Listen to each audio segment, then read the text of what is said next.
I'm going to be completely honest with you. I'm a little bit worried about SummerSlam, and I'm usually the optimist. I'm usually the one who can find the great in everything. And to be fair, I've only got one other SummerSlam to compare it to, but it's all I've got, so that's what I'm going to work with. I'm not talking about the event itself. I'm talking about the buildup. There's something about the buildup to Detroit SummerSlam that felt a little bit different. There was something that felt like a huge event was coming up. We had big matches that were building up. You know, you had the tribal combat. Even though Ronda and Shayna match was at least built up in a way that it felt like it was going to be something cool. And then we fast forward to this year. I don't feel like we're getting any of that leading up to Cleveland's SummerSlam. It's almost like SummerSlam is kind of sneaking up on us. Like I keep looking at the calendar and, oh man, it's only in a couple weeks. Like it's kind of flying by. It's almost here. And I think that speaks to the build of the matches compared to last year. I mean, the main focus of the build for Cody and Solo right now is kind of just the same thing happening at the end of SmackDown where Cody gets beat up on, and there's just something a little bit off. And it does, you know, it maybe has something to do with the fact that I'm going to the show. Yeah, I'm a little bit worried. So I wanted to throw that question to you guys. Basically, I wanted to see what your hot takes were related to SummerSlam, but I also was hoping that it would kind of provoke a little bit of a conversation of what you may be worried about and what your feelings about SummerSlam in Cleveland are. And I want to open up the discussion to everybody. So feel free to jump down to the comments and, you know, share your concern, or maybe say something that you think will make me feel a little bit better. However you're feeling, let's talk about it. Explosive Yoda says, I want Damian to beat Gunther at SummerSlam. I think Finn should be the one to beat Priest for the title. Maybe have Brock interfere and cost Gunther, which will build their feud that was supposed to happen last year. Okay, so first of all, throwing Brock in this situation, I don't know where the WWE is with Brock yet. I don't understand exactly what's going on with Brock and the WWE, so I'm not going to comment and say that's either good or a bad idea or whether it's even possible. I mean, but I would be down. That is a match that I was hoping to get before weird stuff was going on with Brock and Vince and everything. But Brock and Gunther would be really exciting. But when it comes to Damian beating Gunther at SummerSlam, I'm kind of with you. I feel like in my head, I'm also thinking that it's like Gunther feels like he's the clear winner here, but why? At this point, why? I mean, now they've had one promo where he called. There was like one of them. They called each other a scumbag and said one of them was dirt, taking shots at Priest in his real life and stuff like that. Is his upcoming, I guess, or his upbringing rather. And there's been a little bit of heat with that, but. Yeah, I think Gunther having the title would just be an accolade at this point. I don't really see too much of an interesting story that comes from Gunther winning.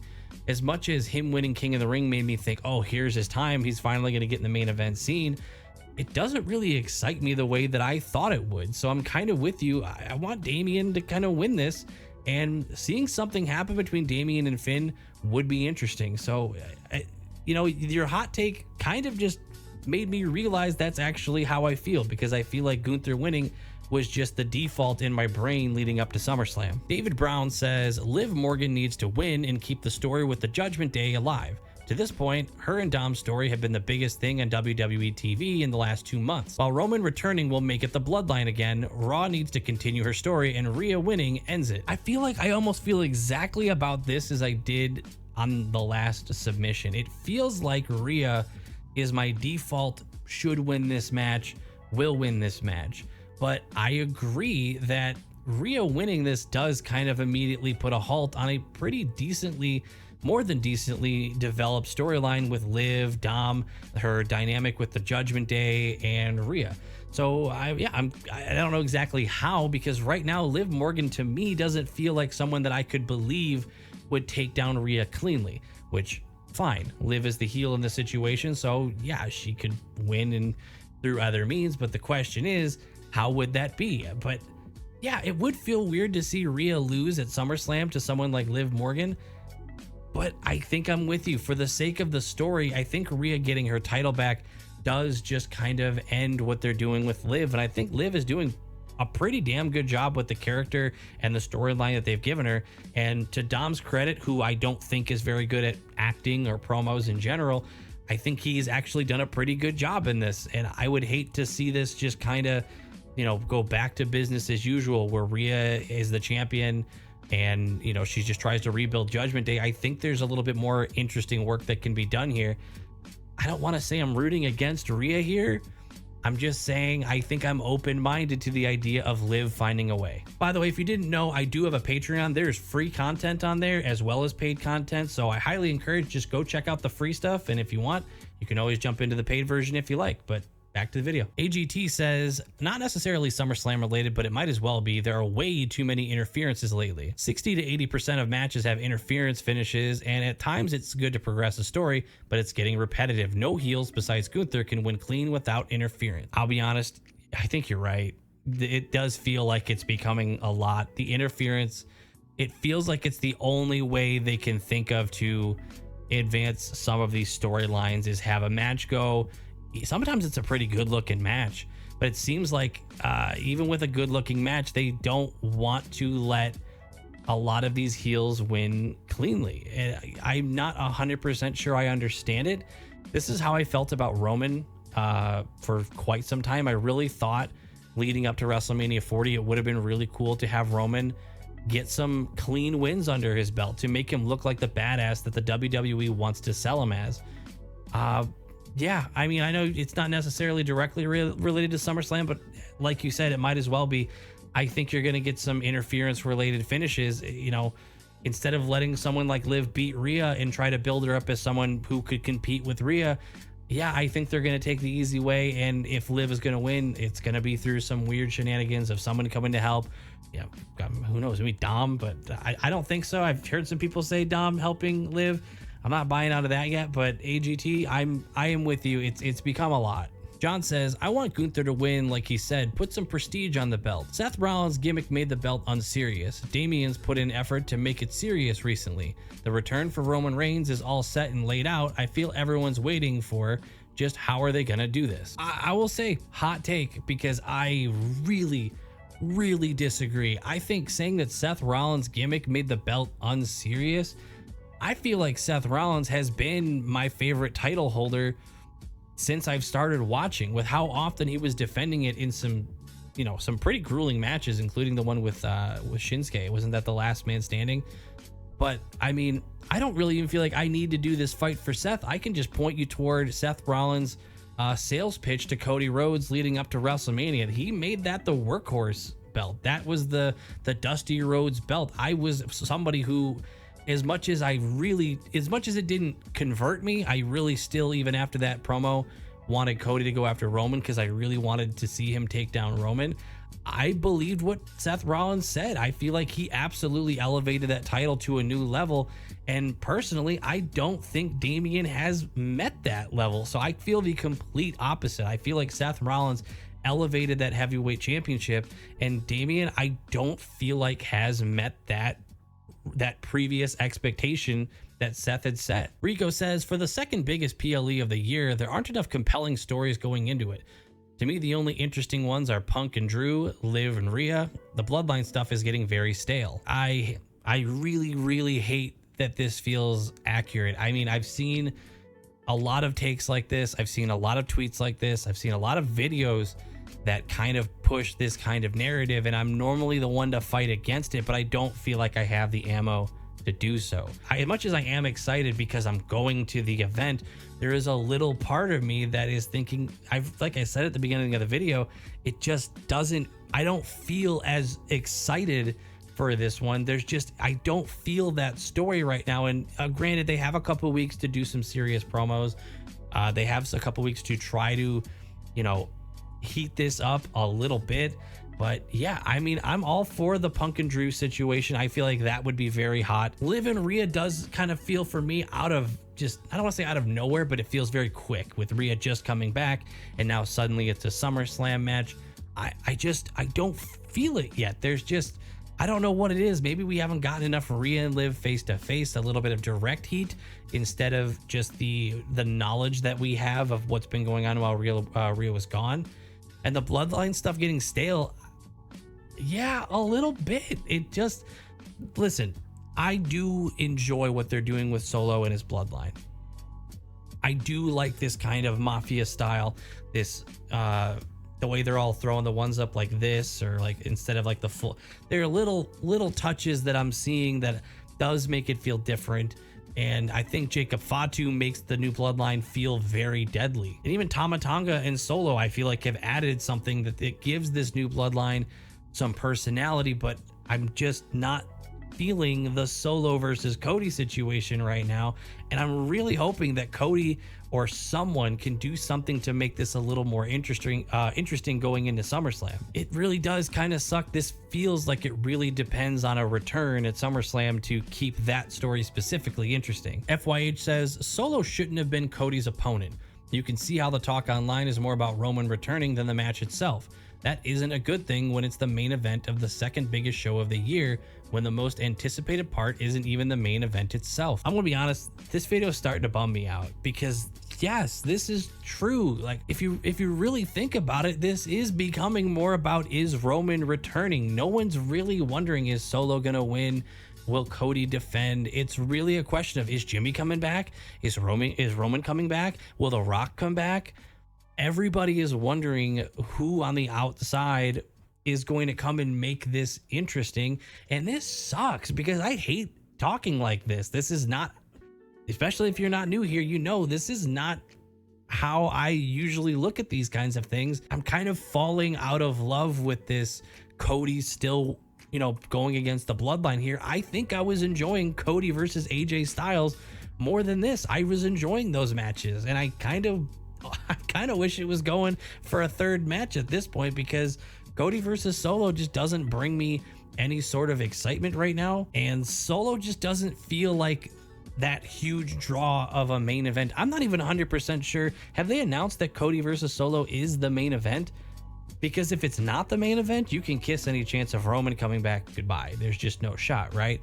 But if they say Cody versus Solo is the main event, then yeah, I guess we have something we can hold out for. I don't see Roman coming back during the mid-card. Clairvoyant B says they completely half-assed the finish of the Alpha Academy. Otis turning on Gable should have had a huge pop that happened in Scotland, but it was just sort of an okay reaction when it finally did happen on Raw a week later. Now we have Alpha Academy joining the black hole of a feud between New Day and the Final Testament, which won't get anyone involved there over. Chad shouldn't be anywhere near this Wyatt stable. It's going to be the detriment of him yet again, as he goes back to the comedy jobber he always was. By the way, I think this was a pretty solid, well put together take. Feel free to go back and read that whole thing yourself, but I really wanted to touch on those 2 points because I find those the most interesting out of everything you said. I do agree wholeheartedly that I think they fumbled the Alpha Academy Otis situation, unless it's not done. If there's more to come, I'm open-minded, but if we're expected to believe that Otis and Akira Tozawa and Maxine Dupree are just going to go and do their own thing, and now they're their own faction and they're going to remain interesting, yeah, I don't think anyone's buying that. And I really do agree that I think Otis turning on Gable, yeah, should have been in Scotland. That would have been huge. It would have made it a much bigger moment. I don't know why they felt like they needed to delay that. I don't think it would have ruined the effect or the result of that match in any way. And when it comes to Chad not being anywhere near the Wyatt stable, oh, I didn't even think about this until you said it, which is that line right there is kind of what even made me want to include this one, especially because I am someone who is really rooting for Chad Gable to get out of that, you know, comedy act. And I really love him in the ring. I really love his matches. Him versus Gunther has been some of my favorite wrestling since I've started watching.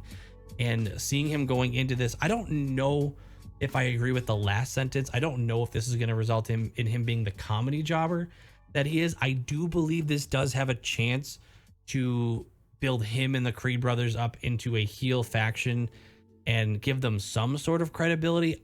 But I do agree that you're right, that they do need, or probably will, take a big L against the Wyatt stable, because at this point, the Wyatts are more fragile than, you know, Chad and his new homies.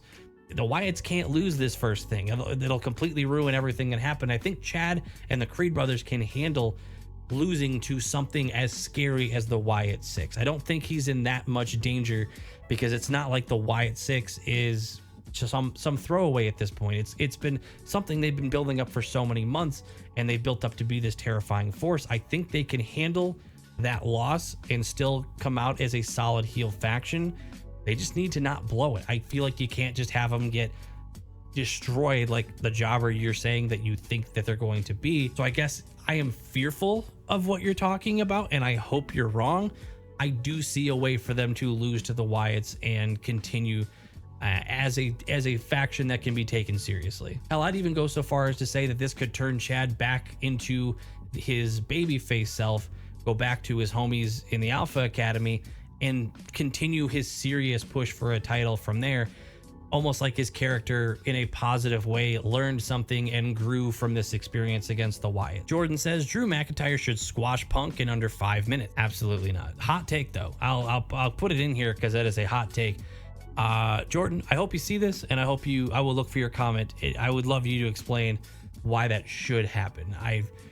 As much as it would kind of feel good because of how much heat there is and how much Drew is seriously hating and angry at Punk, that would kill the feud for the foreseeable future. So absolutely not. The cheesiest one says, I feel like the build to Cody versus Solo's match has been the worst work Cody has done in the company since Stardust. At some point, can't we make him look like a badass? The steel step spot at Clash at the Castle even felt like a build to it.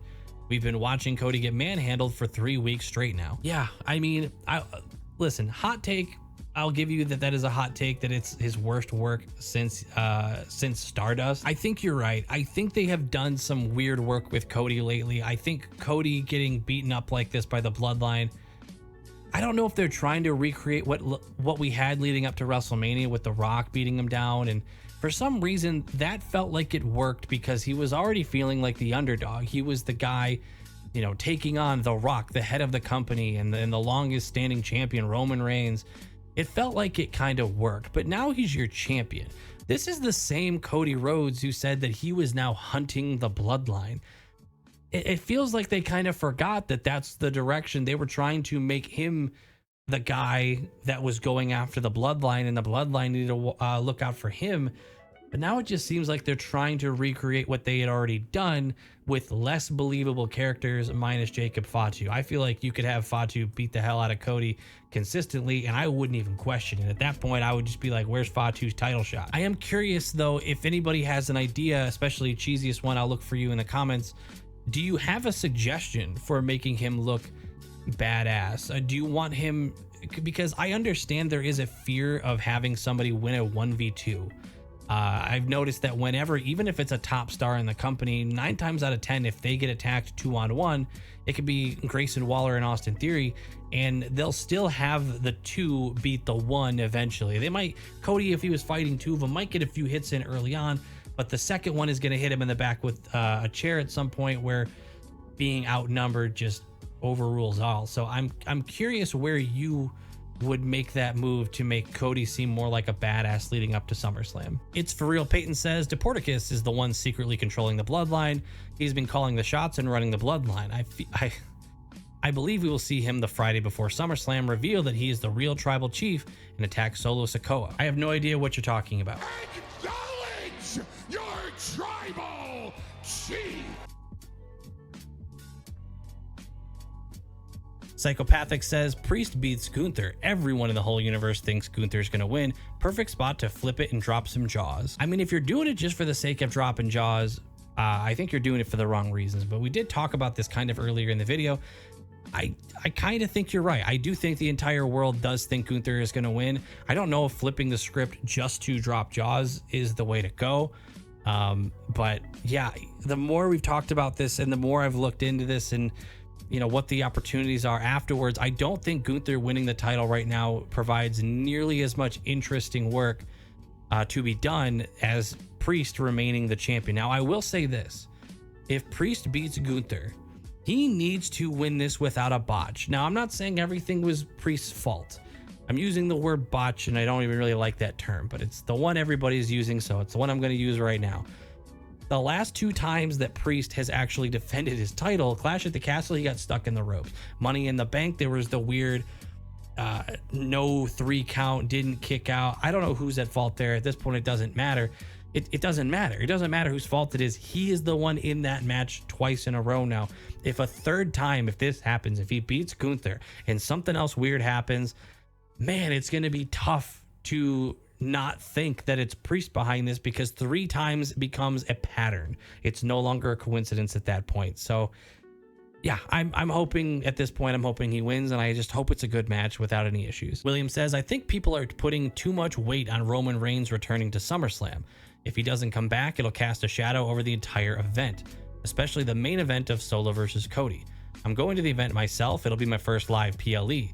I want to see him come back just as much as the next person, but I could easily see this becoming a case of the internet wrestling community fantasy booking themselves to a point of major disappointment if the show doesn't fulfill their. For the record, I hope he comes back too. I'm just not putting all my hope into it happening. Not the hottest of takes, but I really want to talk about this. I really feel like you brought up an interesting point. I think this does resemble, I mean, think of WrestleMania 40. Think of that night 2 main event.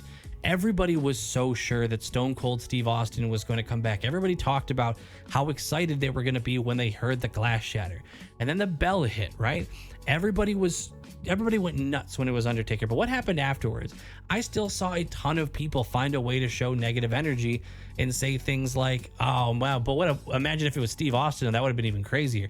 Or that's not even, I guess that's not negative energy, but what is negative energy is when people were saying, oh, well, I guess they got Undertaker because they couldn't get Steve Austin. So I think you're right in the sense that the internet is going to fantasy book themselves into a spot where they're going to find a way to be disappointed if they don't get what they want. And yeah, but here's the thing. I don't necessarily think it's people putting too much weight on Roman Reigns returning at SummerSlam. WWE has done little teases. They've said things like, oh, Roman's not coming back. Like the fact that they keep name dropping him and putting him in these promos and including him, that's going to plant that in the fans' minds. So at this point, you can't even really blame the internet at this point for talking about it so much. They're bringing up his name. They're the ones not letting Solo and Cody have this moment. Roman's name keeps coming up from the WWE at this point. So yeah, I do think we have an issue where if Roman doesn't return, I even think Jimmy returning would leave some people a little bit hungry for more. For me personally, I would be fine if it was a Jimmy return that had an influence on the end of the match. I think it would actually be especially interesting because that's exactly what happened last year in a totally different way. Jimmy came back to make it so Jay lost to Roman in the main event, and so Jimmy coming back at the very next SummerSlam with a completely different target in mind, it could be interesting, but that's just me. Also, William, I hope you have a great time at your first PLE. SummerSlam last year was my first one, and regardless of what people say about the show, it was a blast for me. Hope to see you there. I'll be there. Maggie says either Jimmy should return before Roman or the original Bloodline should all return together at SummerSlam. Otherwise, Jimmy's return will be overshadowed by Roman's. I kind of took your thunder. I apologize. I should have known. I picked these. I should have known you were about to say that. My fault. But yes, I agree. I think everybody clamoring for Roman to come back first, I think it is overlooking the fact that Jimmy is probably the more likely return if they want to slow roll it, if they want to bring one back at a time, which they've kind of shown that's how they wanted to do the Bloodline 2.0. We've been getting one piece of them at a time over the course of a few months. Maybe that's what we're going to get leading up to some sort of a civil war later on. But yeah, I don't think you're going to get Roman before Jimmy. My long-term prediction has been that Jimmy was going to come back, realize that they needed more help, and he would convert Jay over to help, and then eventually that would be the opportunity for Roman to take the final spot. I don't think that's a super creative prediction, but it does seem to make sense to me. I kind of hope they go a different route. I wouldn't mind if they didn't do it exactly like that. I wouldn't mind Roman coming back with Jimmy at the same time. I think that could be pretty fun. The question is just how would they do it? I still don't even everybody's saying they want Roman to come back. I don't even really know how I would want Roman to come back at this SummerSlam. So if you have a mini booking or a script that anybody wants to throw down in the comments, let me know. What you think is going to come after the match? You think it'd interrupt during? Tell me. I would love to know. I don't have anything in my head for it. Charlie says the Bloodline story will be way more interesting if Solo beats Cody next month. Imagine Roman coming back and seeing Solo not only calling himself the tribal chief, but holding his belt. I think you bring up an interesting opportunity of letting Roman and Solo take the spotlight when Roman comes back. I don't think I need Cody versus Roman 2.0. I don't think I need there to be much of a clash between the two of them, at least not anytime soon. I would be more interested in seeing Cody have to deal with The Rock at some point, but maybe there's something there with Roman versus Solo, letting that have not just a full-blown Civil War situation. I think there's enough history between Roman and Solo and enough clips you can go back and pull from and moments that you can kind of like go back and apply to future storylines, that I think Solo versus Roman could be interesting. Solo, as much as you could say you don't like Solo or Solo's bloodline, I don't think it could be denied that Solo's work on the mic has gotten significantly better, considering he was rarely saying anything when Roman was his tribal chief. So I would be interested to see Roman and Solo have a promo. I would love to see Solo say the things that he's been saying to us, the viewer, and other people on the show directly to Roman, and I'd love to see Roman's retort. I don't know if I want to say Solo beats Cody. That would feel weird, but you know what? It'd be interesting. I'll give it that. I think Roman and Solo following up SummerSlam, and Cody, I don't know, finding something else for Cody at this point, because I don't know how much more Bloodline and Cody I need. I don't think the Bloodline depends on Cody to be interesting, but starting to kind of feel like Cody's depending on the Bloodline a little bit. Douglas Carter says Roman will bend the knee to the new tribal chief Solo. That Bloodline Civil War isn't happening for a while. Hottest take that's been sent in. No shot. There's 0% chance. If Roman comes back and kneels down to the tribal chief Solo Sikoa, I'll delete my channel. There's just no chance. There's no way the WWE takes such a ridiculous route. And I don't mean to call you ridiculous. That's ridiculous. There's no shot that that's happening. If he comes back, he is taking out Solo, or there's going to be some sort of attack on Solo. There's going to be, I'll give you the second part. Bloodline Civil War probably isn't happening for a while, but I don't think that is because Roman is going to bend the knee to Solo Sikoa. But I'm not even 100% sure how serious you were on that. Thank you guys so much for watching. Thank you to all the patrons that are flying up the screen. I appreciate the discussion. I'll see you down in the comments, and I will see you in the next one.